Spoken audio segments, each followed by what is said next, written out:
Hey guys, welcome back to my channel. So this video today is going to be on this simple eye look that I do pretty much every day or whenever I wear makeup. It's a little bit of bronzes, a little bit of golds in there, little champagnes, and then like if you want to smoke it out a little bit on the end. So if you want to see how I achieve this look, just keep watching. Okay guys, so the first thing we're going to start off with is our Painterly Paint Pot by MAC, and I'm going to put this all over my eye using my finger. And I'm using my finger because it just helps to warm up the product, and you definitely want to have a base so that way it prevents creasing and it acts as an adhesive for your eyeshadow to last a lot longer, and this way it has a better color payoff as well.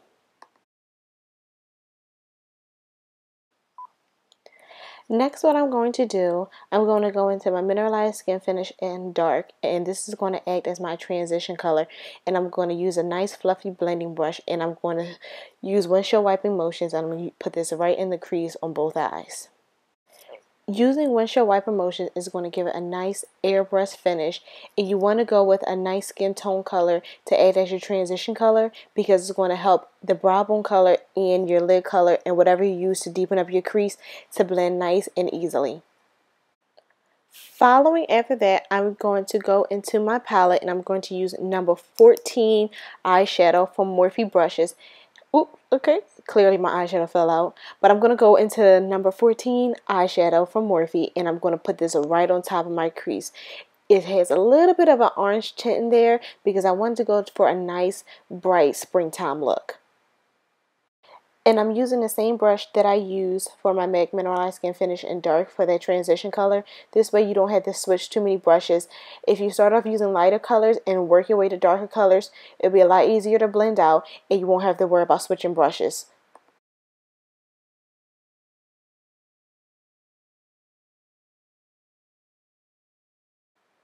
Okay, so now that that's all done, following I'm going to go in with number 59 eyeshadow from Morphe brushes. It's like a nice burgundy eyeshadow, and I'm going to put that right on my outer V, right in the crease of my eye.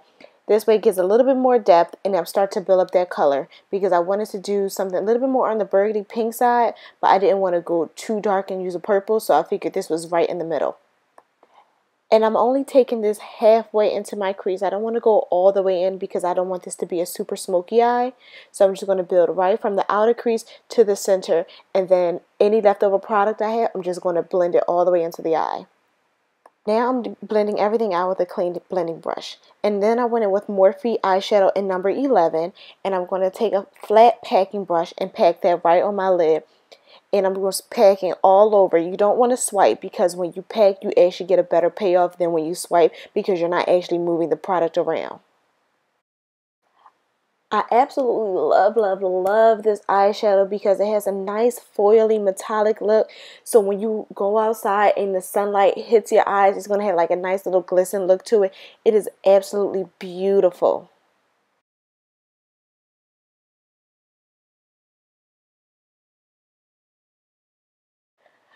Okay, so now I'm going in with the blackest eyeshadow you can possibly find. It is Corrupt by Makeup Geek, and I'm putting that right in my outer V just to add a little bit of depth. And I like this because when you mix black with that burgundy, it doesn't actually come out black. It comes out more of like a deep midnight purple. So it gives a little bit of a smoky feel, but it's not too dark for the daytime.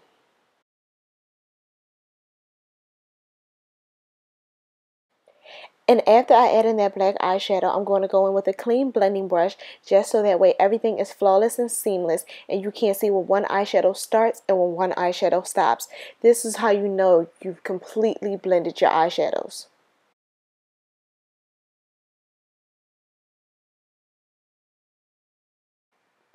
Now what I'm going to do, I'm going to go in with a black kohl eyeliner from Wet n Wild, and I'm going to put this right into my waterline.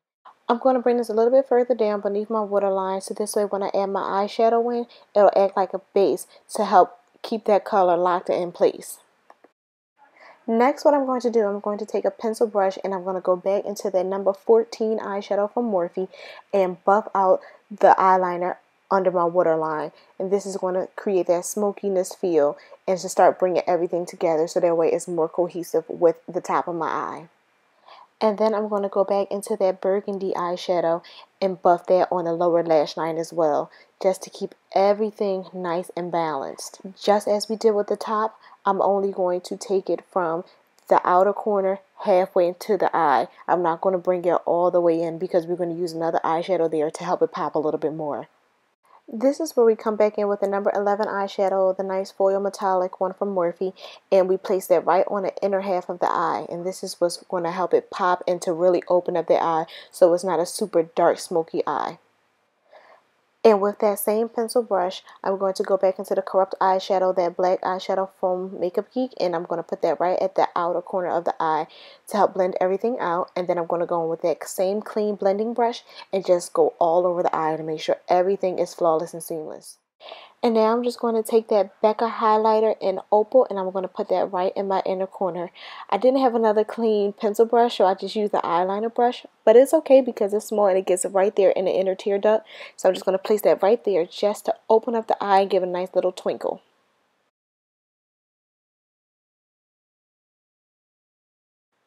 I put the Becca under my brow bone, but it wasn't really giving me enough highlight, so I went with my Extra Dimension highlighter from MAC, and I used that right under the brow bone, and I put a little bit in the inner tear duct.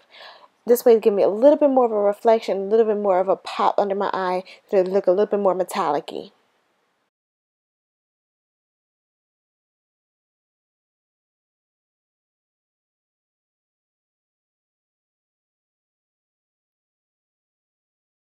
Next, I'm going to go with my Fluid Brow Line from MAC in Deep Dark Brunette, and I'm going to use it as an eyeliner.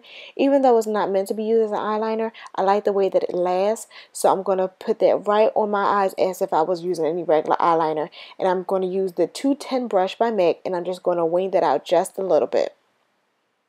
The reason I used a brown liner instead of black is because I didn't want it to be too harsh. I just wanted the eye to be nice and defined, and I still wanted the eyeshadows to be the center focus of the look.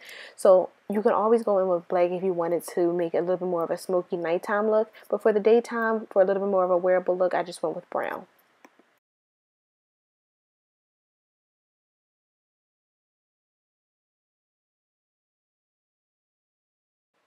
Now that we finished wringing that out, I'm going to go with my favorite mascara, and that's Zoom Lash by MAC.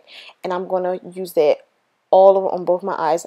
I don't use any other mascara because this is like something that really works for me. It's my holy grail. And I have really long eyelashes in general, so that's why I really don't go in with false lashes. So if I just do a couple, 2-3 coats of this, it'll look exactly like I have false lashes on. I absolutely love how it makes my eyelashes like super dark and it makes them really long. And the good thing about this mascara is because the actual mascara wand is really small, I can use it for both my top lashes and my bottom without worrying about having to go and get multiple mascaras for the two different parts of the eyelashes.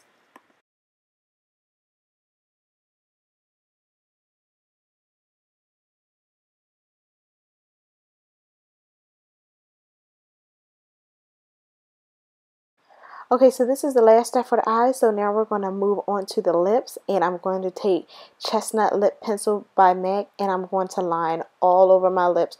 And I'm going to go a little bit above my Cupid's bow just to enlarge the lips, just a little bit to make them look a little bit fuller.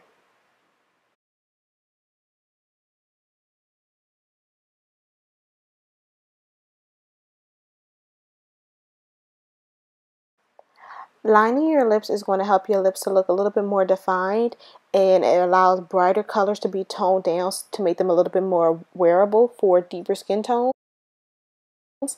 And now that we've finished putting on our lip liner, I'm going to go in with this lip cream. I forgot the company that it's from, but it's called Horizon. It's like a nice, beautiful, creamy orange, and I'm going to put that all over the lip.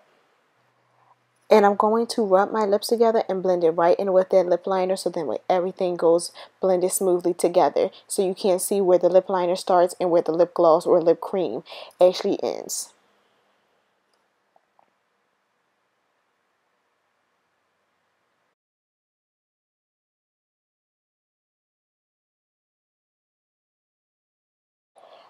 Then I'm just going to go in with this lip gloss by MAC. I believe it's called Overspice. And I'm just going to put that all over. This is going to blend everything together, give a little bit more of a shine, and add a little bit more of a glossy feel. And then just to redefine the lip, I'm just going to clean it up a little bit with that chestnut lip liner right in my corners.